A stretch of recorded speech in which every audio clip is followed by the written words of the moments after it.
Okay, everyone hear me? Cool. So I've been trying to learn this. Zdravo. Huh? Hey. Awesome. Okay, hope you all had a good lunch. So what are we going to talk about? I want to talk to you guys about writing code, because writing code is what we do on a day-to-day basis, right? But we always tend to hate the code we write, right? So we want to write code that will go the distance, code that's going to be better. And as I like to call this talk, it's writing code that you're not going to hate tomorrow. Because that's what we do, right? The next day we tend to really not like the stuff we wrote the day before. So before that, my name is Rafael Dohms. This is Bella. I heard a couple of ahs. That's the same feeling I have with her. If you want to scream at me or if you want to see more pictures of Bella, that's my Twitter, @rdohms, so go ahead. And I'm one of the developer herders over at Amsterdam PHP. So I love doing user groups. I love getting to know community. So I'm very thankful for the organizers to inviting me here. So thank you very much for having me. It's a pleasure to be here talking to this amazing crowd in this amazing venue. This is really nice. Cool. So let's go back in time a little bit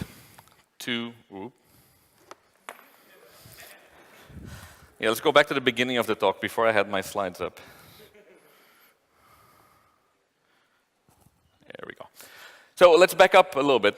And this is early 2000s, right? 99 to year 2000, where I started working with PHP. I started being a developer, right? So this is early on Rafael. And this guy had a real problem, right?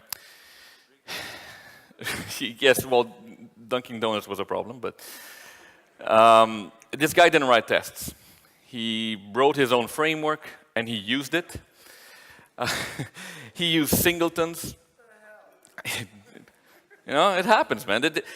He had no idea what he was doing. He was having fun, sure, but you know, it just wasn't that good. Like every time I look back in this time and I see what I was doing, it's like, geez. How many of you feel like that when you look at your code from a few years ago, a few months ago, last week? All right, there you go. Or maybe if you don't feel like this, you look at someone else's code, you know, one of your coworkers or someone who used to work at the company, and you feel like, what's going on, right? What is this? What were they thinking? How is this code this bad, right? And that's a feeling we have. This is part of what we feel on a day-to-day basis. And it's the first reaction we have when we see this kind of code, is we look out at the code, and we just want to rewrite everything. Right? It's like, I'm going to fix this. I'm good. I got this. I'm going to rewrite everything. How many of you feel like that? Right? How many of you here are the best programmer in the world? I thought so, yes. So we have this feeling. We want to rewrite all this code. We want to make, you know, we always look at this code from the past, written by someone else or by yourself, and it's, you know, you have this urge. But there's a problem. Whenever we talk about quality, testing, about writing better code, about refactoring, about all these things, we always hit one detail of our profession, which is that real developers ship stuff. Now, this is the #1 excuse for people who are doing it completely wrong, because they just say, no, it doesn't matter. If you're shipping, you're good. Yeah, you're good for 5 minutes. Then you're not so good anymore. But shipping is important. I mean, I'm pretty sure your clients don't pay you if you don't deliver. Does anyone have clients who pay without delivery? Okay, can you write me down?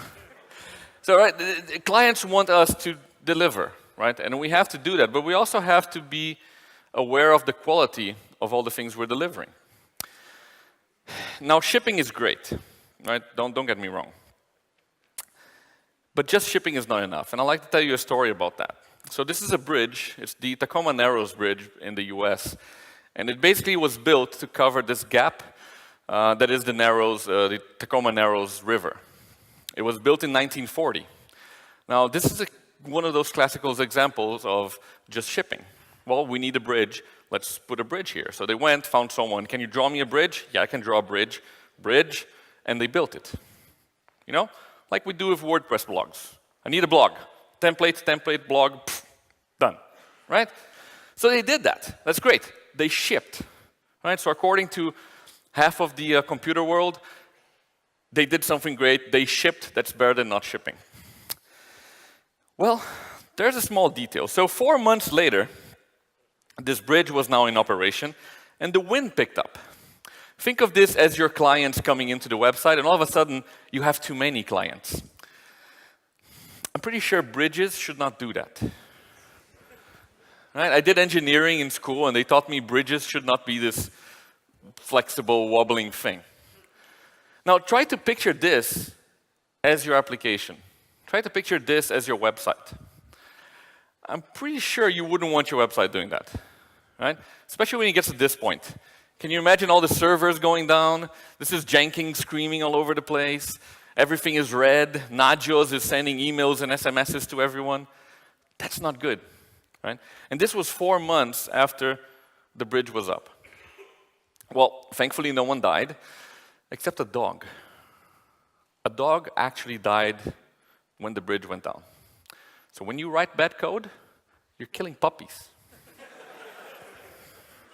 Think about that.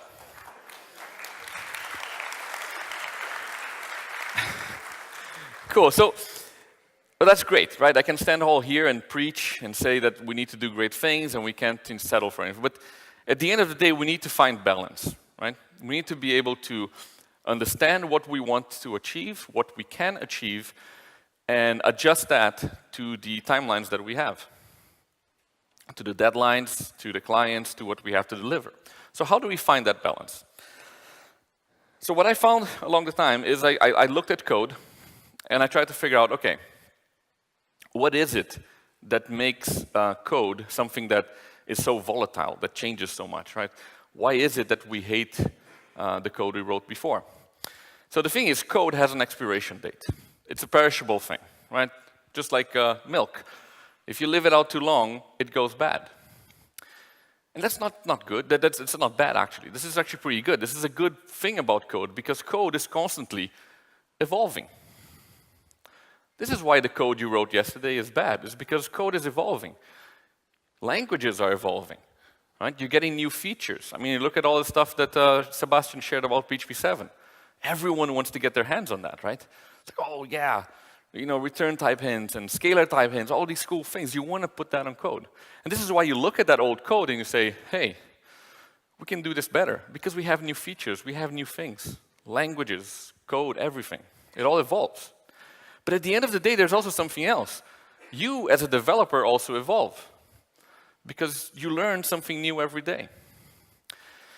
So it turns out that if you don't hate the code you wrote yesterday, you didn't learn anything. So you have to hate the code you wrote yesterday, because our goal as developers is to be always learning. We have to continuously learn new things, go forward, and do more, right? Completely forgot my timer. Great. So we keep evolving, right? And so code is changing, code is moving, we need to move with it. So it's okay for us to hate that old code because of this. The other thing that really makes us want to write all the code out there is that complexity really kills comprehension, right?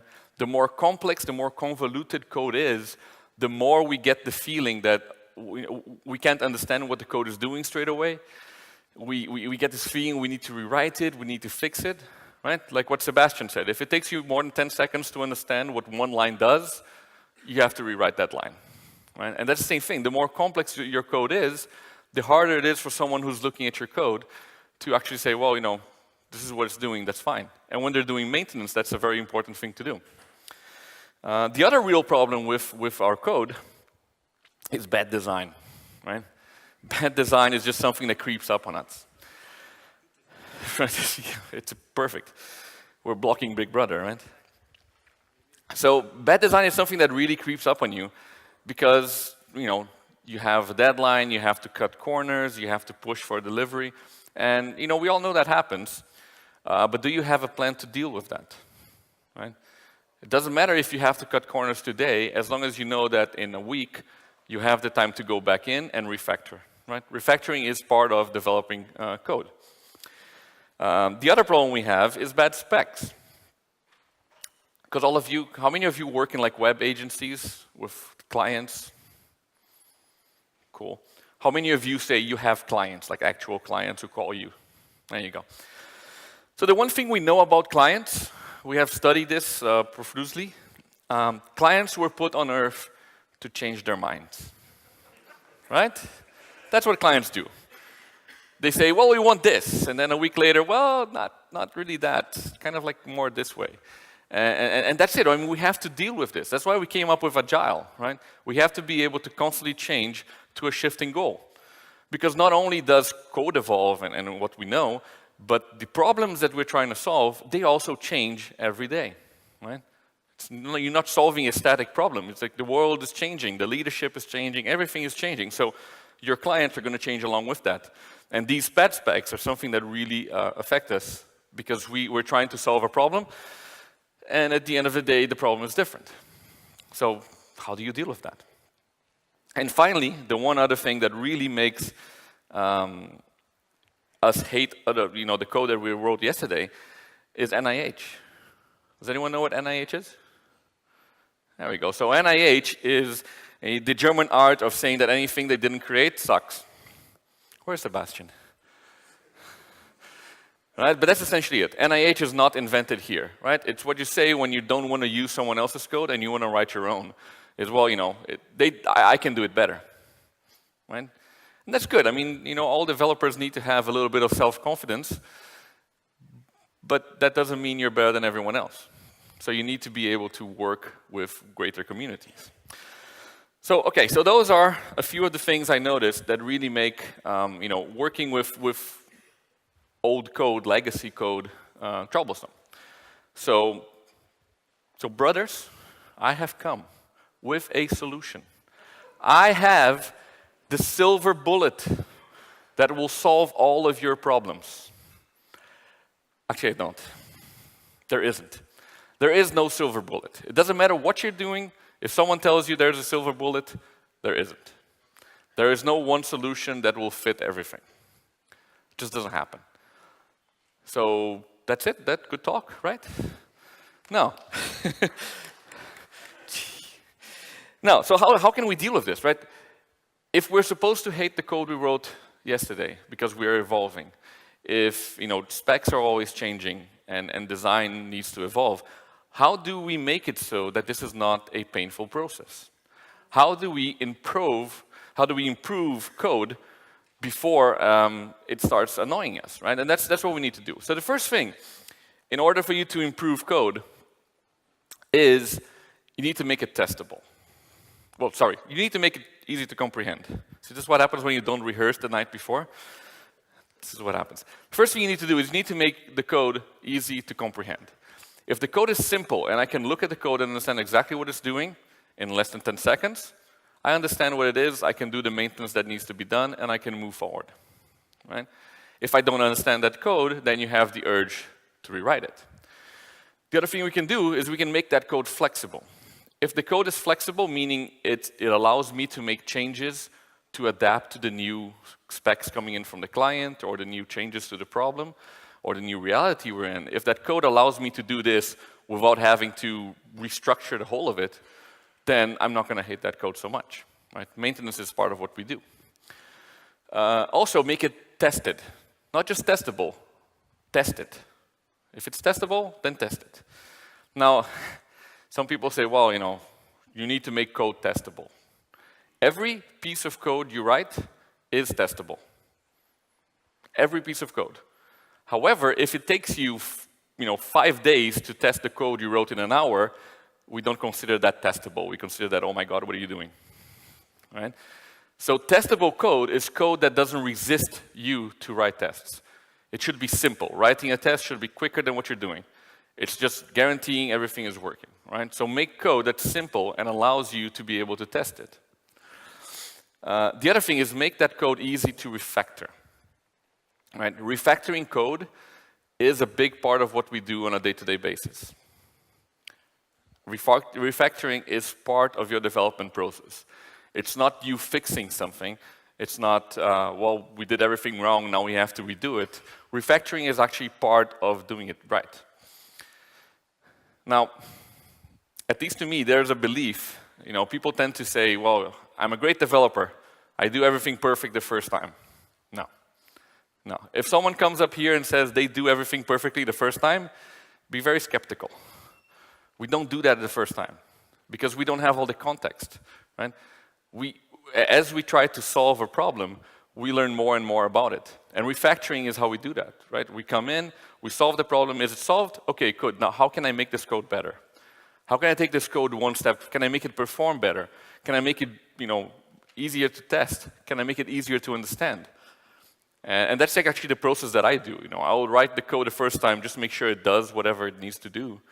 Then I'll go back and say, okay, hold on, how can I make it better? I'll start extracting methods, simplifying it. There's lots of things you can do. So make refactoring part of what you do on a day-to-day basis. But the one thing, and if there is a silver bullet out there, this is as close as we can get to it. To improve code 100%, make it not exist. If you don't write the code, it's not going to give you problems, right? No code, no problems. That's it. So the less you can actually have to write code, better. If you can solve anything without writing that much more, I guarantee you're going to have a lot less headaches. Right? So these are steps that we can take to try and make this better. And that's great, right?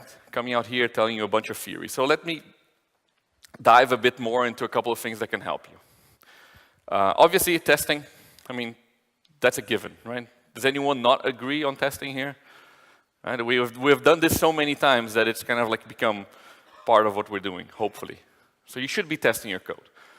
And tests are not just about the quality of the code, right? We don't realize this, but testing is a lot about the confidence of the developer, right? Since we're doing this now, we're continuously refactoring, touching code.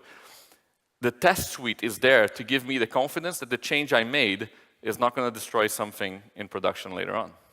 Right? That's what testing is all about, is giving you confidence that your code is working fine. Right? So let's say it's a Friday evening, right? Just before, let's say 4:30 in the afternoon, and the boss tells you you have to deploy to production. How many of you are scared to do that? Not enough. Okay, good. All right? That's that moment where you're like, oh, go deploy on a Friday? No, what if it breaks my weekend? No, I can't do that. However, if you already have tests, you already have a lot of that confidence that whatever you put in production is not going to break, right? And that's what testing is all about. Testing is all about giving you that confidence. Cool. The other thing is we need to improve ourselves, right? I said we need to constantly learn, constantly improve how we do things and how we learn things. Core design principles are a very important part of that, right? The art of development is not just something, it has rules, it has ideas. There's so much good content out there. And especially in design, there's lots of sources where you can really get yourself inspired. For example, the SOLID principle. How many of you are familiar with SOLID? Awesome. You actually have a SOLID conference here, right? There you go. So this is really important, right? If you design code with these principles in mind, the code will resist your changes a lot less. Code will kind of lean into what you're doing and empower you to do all these great things. So things like, using single responsibility. One code should do one thing, and that one thing very well. It shouldn't be doing everything, right? The open and close principle. Right, allowing your code to be extended but not be completely overwritten. Control a bit more of how things are being used. Right, so all these principles are there just to give you ideas of how other people are going to interact with your code or how you can make your code simpler. Right, there's also the stuff you should avoid. So for example, stupid, right? Avoid singletons, avoid tight coupling so that if you change your framework, the whole thing doesn't go down with it. Untestability, avoid not being able. You know what's interesting about stupid? Does anyone have any idea where it came from? Has anyone heard of it before? The acronym. Do you have any idea where it came from? It's interesting. So there is a chat room in Stack Overflow called Room 11, which is where some of the core PHP developers hang out. And apparently this was actually created in there. So this is a PHP creation. It's pretty cool. I always thought it came from some other big language out there, but it's actually we came up with these things, right? So also avoiding things like the premature optimization, right? It's also something we need to think on a day-to-day basis. You want to make your code perform better, but don't go all the way out before you even know you're going to have these users. Right? You invest a lot of time into that, and maybe you're just not going to have to. In descriptive naming, and I'm going to go into a big example of that later on, you want people to understand what it is you're writing, right? And with variables, there's so many ways you can go wrong. But also duplication, right? Again, if you have more code, more problems. So duplication is always going to work against you. The other important thing is design patterns. I mean, how many of you are familiar with, I don't know, 3 or 4 different design patterns? Right? There you go. I mean, this is part of what we do, right? And that's what design patterns are all about, right? They're kind of like this stencil, this recipe to solving a problem that someone else has already had. You know what came to me as a surprise? Back in 2006, I went to my first PHP conference, and I was really shocked. I found out this amazing thing. I found out that I was not the only PHP developer in the world. I was shocked. I thought I was the only one and the best one. Turns out, neither of those are true, to this day. And that's it. These people are solving the exact same problems that we're solving. Exact same thing. So what are design patterns? They're recipes. Look, this is a way that you can solve this problem that will give you all of these other benefits. All right, so design patterns are something that, okay, you don't need to know the names of them. You don't need to be able to recite by heart what it is, but you need to understand the pattern. When you see a problem, you need to be able to identify, well, this problem I can solve with this pattern. That is very important. Cool. The other thing that came that really changed the way we do code is package managers. Package managers have been around for a while. We have our very own composer. Thanks, Jordi. And that really changes because package managers have allowed us to take something to a next level, which is the concept that is, against not invented here, right? We call it pie, proudly invented elsewhere. I mean, who doesn't love pie, right? It's awesome. Yeah, that's a bad joke, I know. So the idea of proudly invented elsewhere is, and the idea behind package managers is we can now use other people's code. If we don't have to keep the code ourselves, we can bring the power of open source into our projects. And that is the power of open source. Right? It's not because it's free. It's because whenever you take that small little package and you add it into your project, all of the people who contribute to that package are now assets in what you're doing. Right? And we tend to think, well, open source, I don't know what this thing is and how do we do it. But every time you're using an open source project, there's thousands of people out there using the same project. Chances are they're going to find the bugs before you run into them. And they're going to fix it. So instead of being just you sitting down with your team and working on code, you now have this amazing legion of developers supporting what you're doing. That is pretty cool. That is very powerful. Right? You have all the power of all these people right there at your hand. Right? And composer packages really helped us out with that. Because now it's brainless. It's very simple to just bring something in and start using it. That easy. For example, has anyone ever used Guzzle? Right? If you want to do HTTP messaging, this is like the easiest way to get done. If you want to write an SDK for an API, this saves you so much boilerplate that it's just, it's just amazing. It's a package right there. It has a bunch of maintainers, a bunch of amazing creators, and you can just bring that in and start focusing on your problem. No longer on the problem of HTTP messaging, but just on your actual problem. How many of you know the concept of common buses? Okay, cool. Common bus is a thing that's really picking up a lot of strength with the DDD movement, with CQRS. We're learning a lot from these other communities. And then, for example, we have a package like Tactician, right? Tactician written by a good friend of mine, Russ Tuck, and it's a common bus implementation. Simple, objective, very opinionated, and it does the work.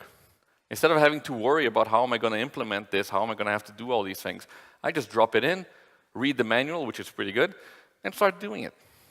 That's power. It's productivity right there. You're no longer having to maintain this code. Just use someone else's code, right? It's especially good because I'm a very lazy developer, so I like being able to use other people's code. Huh? Oh yeah, right. Lazy in general. Cool. So the other thing about code that really helps us communicate, if you think about code, it's more than just that, right? Code is a tool that we use, but it's also a piece of communication, right? The same way we send text messages to each other, code is kind of like that. Code is a communication that's happening not just between us and the machine, but it's a communication that happens between us and other developers. We have to use code to communicate to each other, and that means readability is a very, very important part of writing code, right? For example, imagine that you get a post on Facebook, right? And the person who's posting this message completely forgot things like commas and dots and paragraphs and just writes this big blob of text, like every other Facebook post. It's hard to read, right? You're like, oh wait, you're trying to read and you run out of breath all of a sudden. And then you think, well, what's missing here? Well, paragraphs. Paragraphs are missing. Paragraphs make reading text a lot easier, right? It separates one concept from the next one, right? If you're a book author, you probably know about this, how you're supposed to break text apart. Now, the thing is, the same concept applies to code, right? If you take a method and you think of it as a chapter in a book, if you put all the code together, it kind of becomes all jumbled up and you're not sure what's going on. Now, if between all of the major actions that your code is doing, you put just one empty line, you start realizing the steps. Oh, first I'm reading from the database, okay. Second, I'm trying to validate this concept, okay. Then it becomes a lot easier for you to separate the concerns that are happening within that method, right? So paragraphs work great for text and for code, right? We just call them code blocks. Same thing for white space. We're not writing JavaScript. PHP is not JavaScript. You don't have to put everything in one line, trust me. Also, don't name your variables A, B, C, D. You're going to regret that, right? But PHP is not JavaScript, so use the white space. Use white space, comments, spaces, spaces around the operators, right? Things what the PSR 1 and 2 are suggesting. That gives more visibility to those elements of the code, right? So these are pretty interesting ways to look at it. Cool, so these are random ideas. These are things that we seem to observe. This is probably not new to anyone. So I want to give you one more tip. So what was it? 4 or 5 years ago, I used to work for the SWAT team.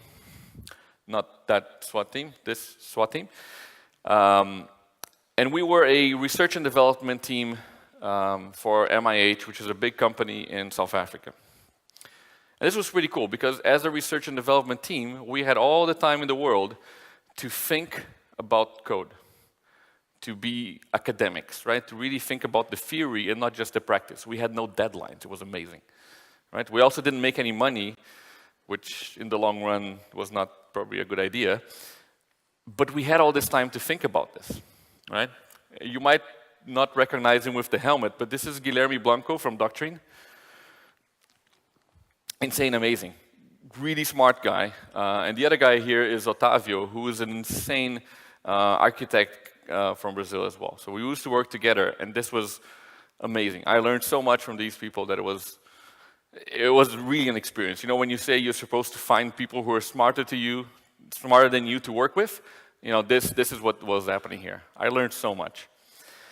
So during that time, while we were looking at this and trying to solve the problem of, so essentially we helped the other companies in the group, right? This was a big holding.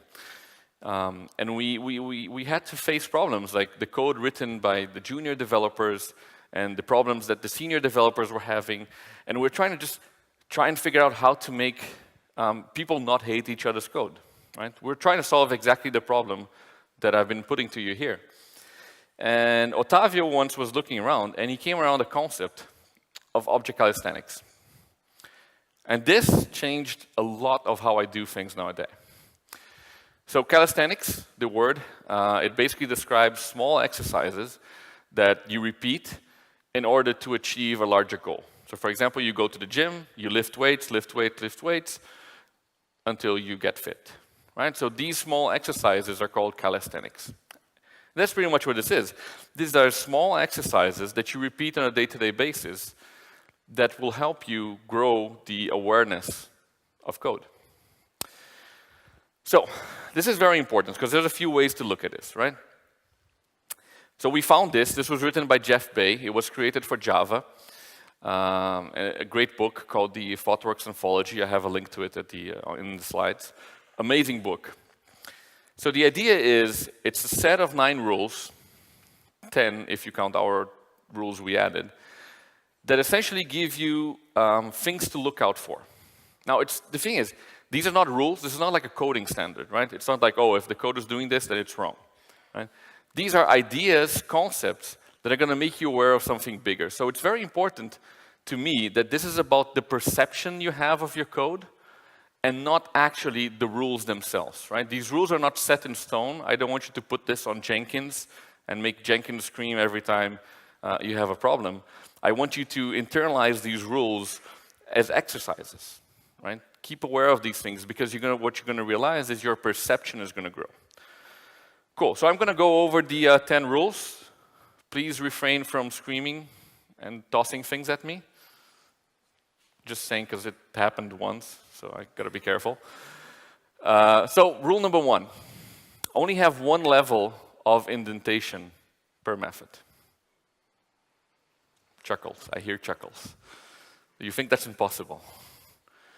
Does it make sense? Does anyone realize what this does? Other than you that have seen the talk already. Anyone? I can't even begin to pretend I can hear, so I'll move on. So the idea here is you're forcing the single responsibility theorem we just talked about, the S in solid. If you can only go one level deep, you're constricting a lot of the complexity that your method can do. And in 90% of the cases, what you're trying to do when you start indenting and putting an if within an if within an if, you're just adding more things. You're making that one method now do a bunch more other stuff. If you restrict yourself to one method, to one level of indentation, your methods become really small, really simple, and really easy to understand. Right? So you don't have space to do much more than that. It really forces you to think simple. Right? So this is all about the single responsibility process. The other thing is do not use else. No giggling, no rage. Anyone feel like invading the stage and cutting out the power to the laptop now? Yeah, I know you do. So this blew my mind, right? I'm like, what? Well, what do you have against else? It's such a cool thing, right? It's just a word. What can it do? And I started pondering about it, and I tried to understand what the hell is going on, right? So let me try and explain this to you. If you think about your code and you have an if and else, usually what you see something like this, right? You have a tree of decisions, right? You come to the if, then you either do this or you do the else, right? And then you can probably have another chained if here and there. So you have all these different cases. The first thing you can tell from here is you're doing more than one thing, right? As the moment you start dealing with two sides of a decision, you're doing more than one thing. So you're already affecting single responsibility. Now, when you try to get rid of else's, the usual thing is you change how you do ifs. Usually we do an if the condition is met, right, which is what we want, we do this. If, like for example, let's say we're validating input, right? If the input is valid, then save it to the database. If it's not valid, throw an error, right? That's what we do with if and else's. What you start realizing is in order to remove the else's, you shift the way you think and you inverse that condition. So instead of if this is valid, do that, what you do is if this is not valid, exit, throw an exception, right? Now, if you go look at the code, let's say the method is called save to database. If you think about the naming of that method, what it's supposed to be doing is saving to database, or validating something. It's not supposed to be doing all of these things at once. And if you start looking at that, the code that you have is actually going to describe exactly what your method should do. All the actions that the code must take. And everything that's then within a condition, within an if, is an exit point. It's something that's going to stop you from doing what you're supposed to do. So let's say you have a save to database method. If there's not a connection to the database, you don't have to deal with that. You throw an exception, someone else will tell the user, hey, look, database is offline.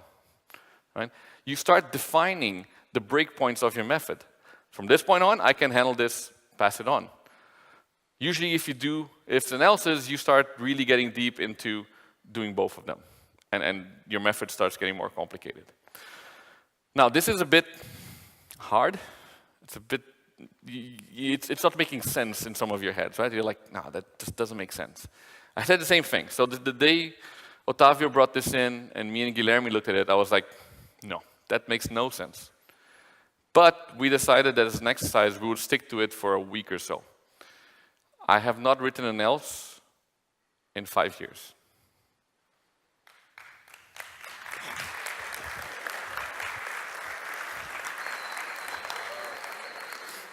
Feels like a else support group. Hi, my name is Rafael. But it really changed the way I think, right? And it's hard for me to sit here and describe it to you, stand here and describe it to you without a lot of code, which I don't have time to. So this is why I'm going to glimpse over all these rules. I will be linking, however, at the end to the same talk, but an in-depth version of this talk with code examples and details so you can understand what's going on here as well. But this really changed how I think about code, right? So, rule number 3, wrap all primitives that contain behavior. Now, in Java, it's just wrap all primitives. For PHP, we decided to add a slightly different clause there because PHP is not always the most performant thing in terms of object orientation. With PHP 7, you can pretty much ignore that now. We're getting there. But the idea behind wrapping all of these primitives is you start having somewhere to put that behavior. So a quick example. We have this interface here that says component has a method called repaint, which receives the method false, or the value false. So repaint, but false. Wait, should I repaint or not? It's confusing, right? Without looking at the signature of the method, you do not understand what that false is, right? Turns out, if you go look at the code, what that false actually does is define if you should animate the process of repainting or not, right? So what if, instead of doing this, we do something like that? We pass in a new animate object with the false parameter, right? You can use a static builder for this example. But what you're doing now, if you look at this, I can actually understand what that method does without having to go look at the signature. But that's not it. That's not just that. If you think about it, that method was doing repainting and animating. So the original method was already handling these two scenarios, which it shouldn't be doing. Remember, do one thing and do one thing very well. So now all that logic about animating, you can just dump it into the animate object, right? The repaint process will issue whatever it has to issue for the repaint thing, and we'll take that animate process and say, okay, go, do your thing. You have now separated that logic into two separate places. You now have two methods that are simpler than the union of both was before. Also, you have a better method signature, so it's easier to understand what's going on. Does that make sense? Cool. Only have one object call per line, right? So the little arrow in PHP, the dot in Java. Only have one of those per line. Now, someone's going to say something about fluent interfaces. We like fluent interfaces. I'm not saying you can't use them. You should use them. But for example, what you can do then is you can just actively break each of these calls in a separate line. Hey, guess what? That makes code more readable as well, right? But the thing about this is, how many of you work with Symfony? Okay, how many of you have interacted with the firewall and you do, what is it, security something, get token, right? And then from get token, you get user, and then you do whatever you want with the user. How many of you have seen that? How many of you have seen that blow up miserably? Right?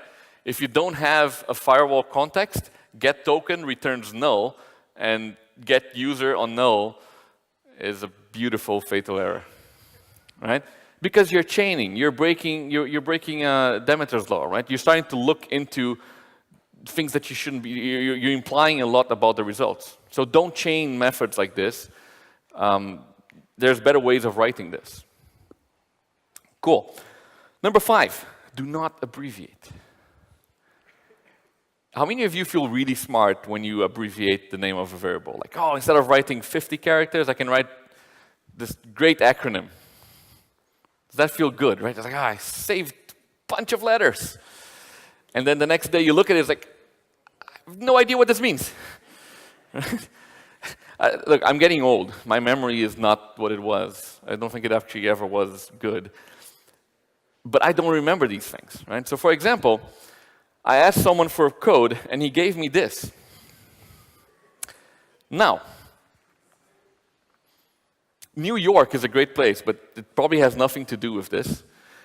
Southwest by system? I have no idea. So I asked him, okay, what is this? He's like, I don't know. I don't remember.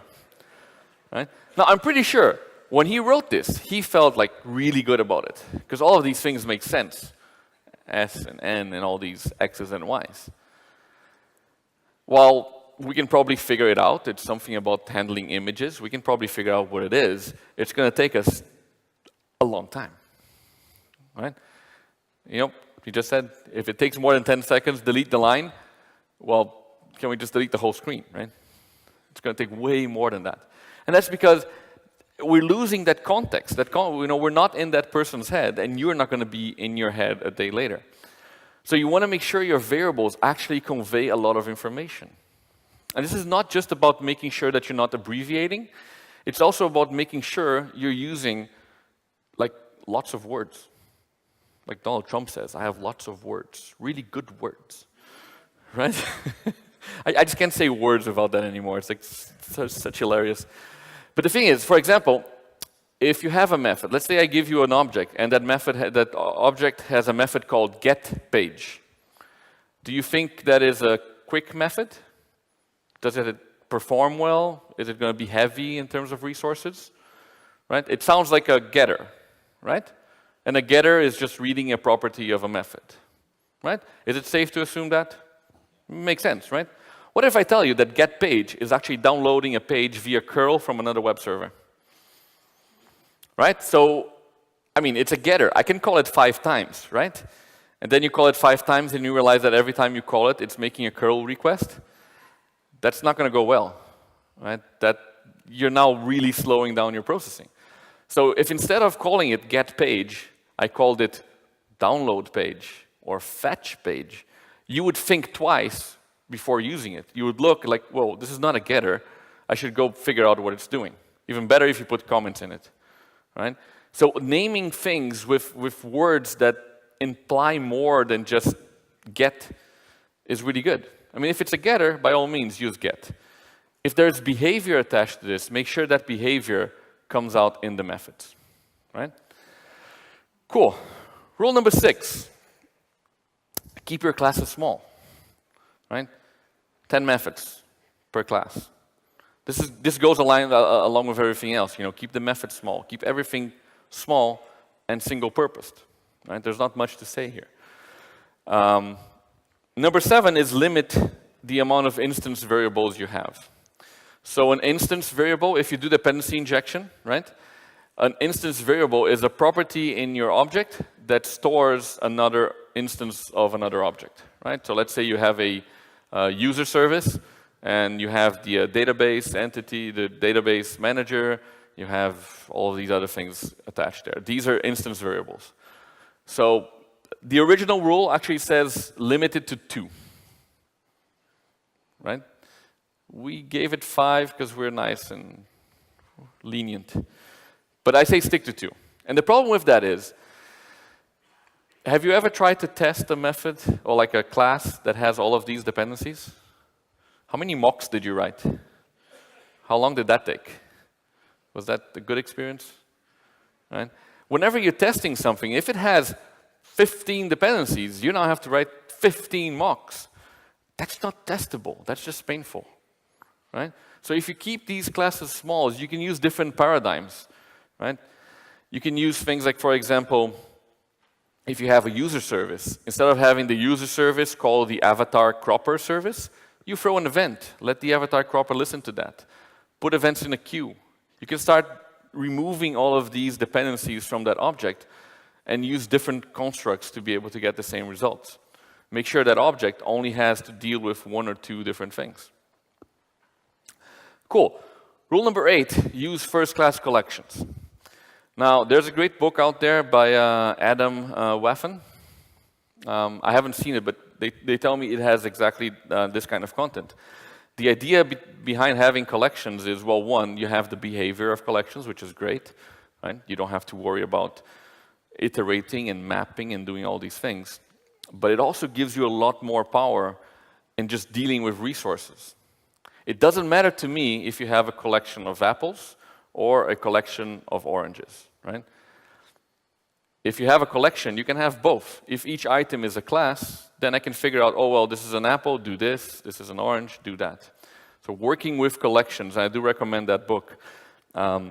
It gives you a lot more flexibility in sharing resources and using immutable objects for these kind of things. Right? Doctrine has a good collection library. It's one of the most used out there. Laravel also has one. I haven't tried it out yet. But it's a really good concept. It allows you to share resources between your code a lot simpler, and then these collections are now expressive. They're able to express what's going on with that conjunction of resources. Finally, don't use setters and getters. Shock. Shock. I'm lenient, again. These rules to me are not about the rules, it's about the perception. And the idea here, instead of using properties and using methods, and using plain getters and setters, we take more of the DDD approach. We inject behavior.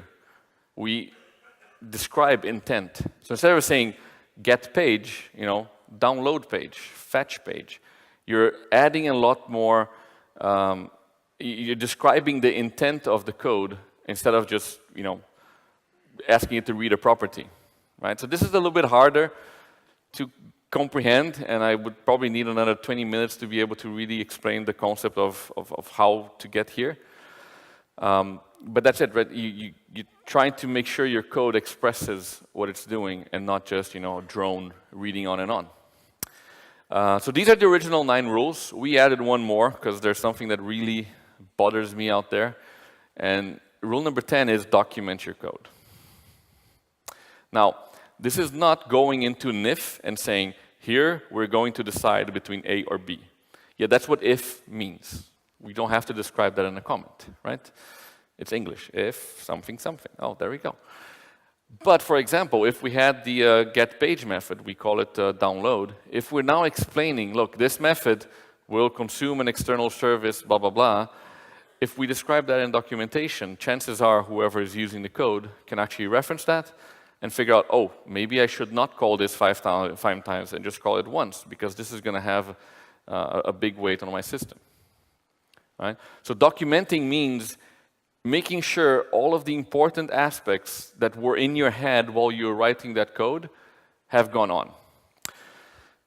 Now, someone is probably anxious and trying to scream, your code should talk for itself. Right? How many of you believe your code should speak for itself? I agree completely. However, my code sometimes speaks a different language. And that's a bit confusing, right? Code should speak for itself, and you can get, if you follow rules like these, you get a lot more simpler code. You gonna kick me out of the stage already? Cool, I got this, don't worry. All right? But sometimes there's more information that needs to be shared along with that code. Even if you understand what the code is doing, sometimes some decisions are really hard to understand without understanding a little bit more of the context that got you there. Right? There's this person in this room who has been using YouTube links in documentation, for example. I'm not going to name names like Marco, for example. But that's also something you can do, right? But the important thing is to make sure that all the context is there. Like maybe this decision, like this is not the best code in the world, but it's being done so because we have this ticket in this other library that's stopping us from doing the code as we want to do it, right? So these kind of contexts, it's very important for you to share that with whoever is using your code. And I should have changed slides at some point. There we go. Cool. So these are the 10 rules. I know some of you are skeptical about them. I was too. But now it's your turn, right? This is the important part of all this, right? I've told you all these amazing theories. That's great. I haven't given you any practice. But that depends on you. You have to work on improving yourself. I mean, you're already here. That's already a step forward for 50% of the workforce that works with PHP out there, right? Improve yourself.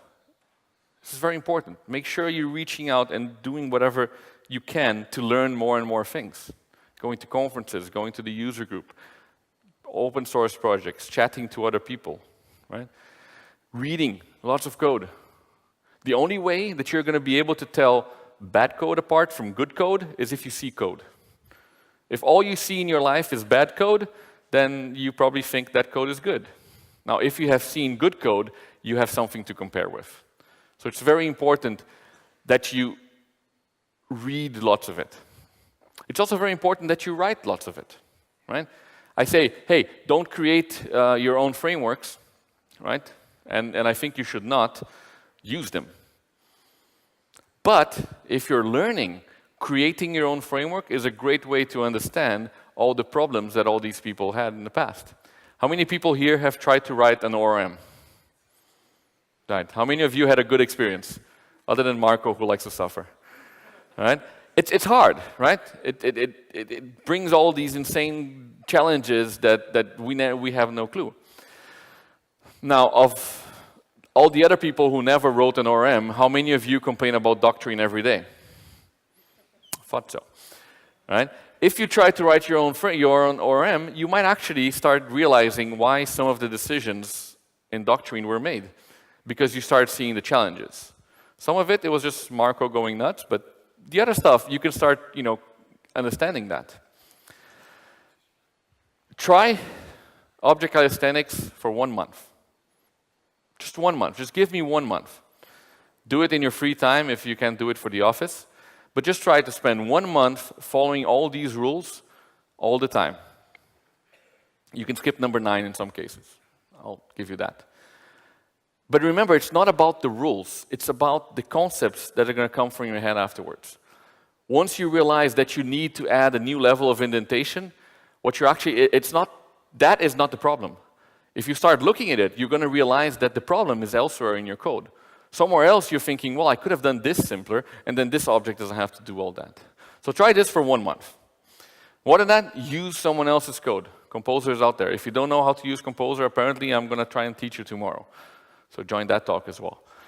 But use other people's code. Use open source. There's lots of power in that. And also share code, right? Open source is not just about consuming, it's also about sharing. So make sure you share what you write.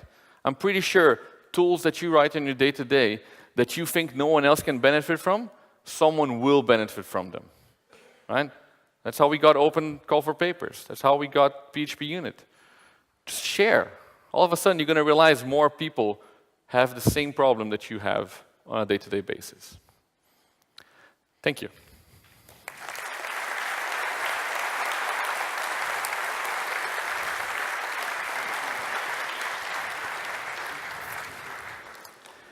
I'll put the slides up in a bit, and there's one slide at the end. So these are the 2 books on which Object Calisthenics and Readability are based on. And there's a link to the other talk called Your Code Sucks, Let's Fix It, which has an in-depth description of Object Calisthenics with lots of code and refactoring. Even some of Grumpy's code is in there. Any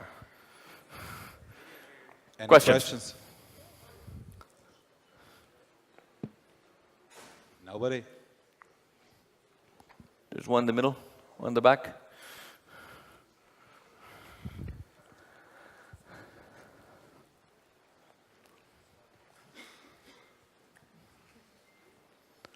get a... Hey.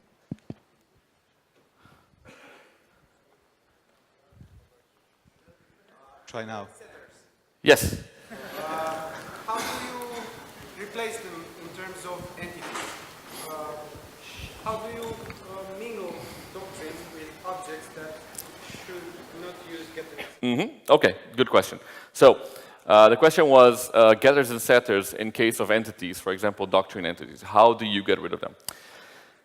And that's the problem, right? That's why I say these rules are not set in stone, because there are valid exceptions. For example, if you're using Symfony forms, getters and setters are kind of required for you to use that construct, right? Entities, some of them require it, some don't.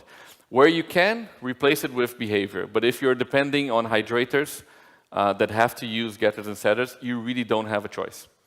So that's why I say some exceptions are possible. But this is more, for example, about your domain code, right? This is where you don't have just entities that are not coupled to doctrine or anything else. This is the code you're writing that's not coupled to anything. In those places, if you replace the getters and setters with more with methods that describe intent a lot better, you're going to see the whole domain code kind of become a lot clearer. Cool. Other question?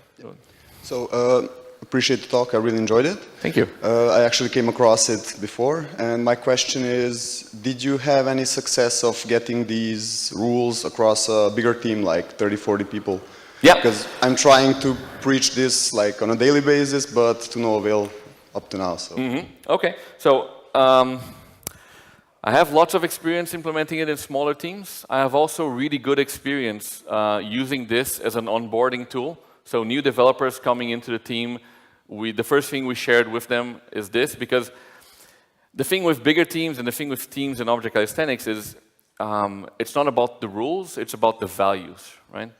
I believe that the important thing in this case is people understand what we know as quality in code, right? If you ask Michelangelo, you're going to get one description of what is quality. If you ask someone else, you're going to get a different description.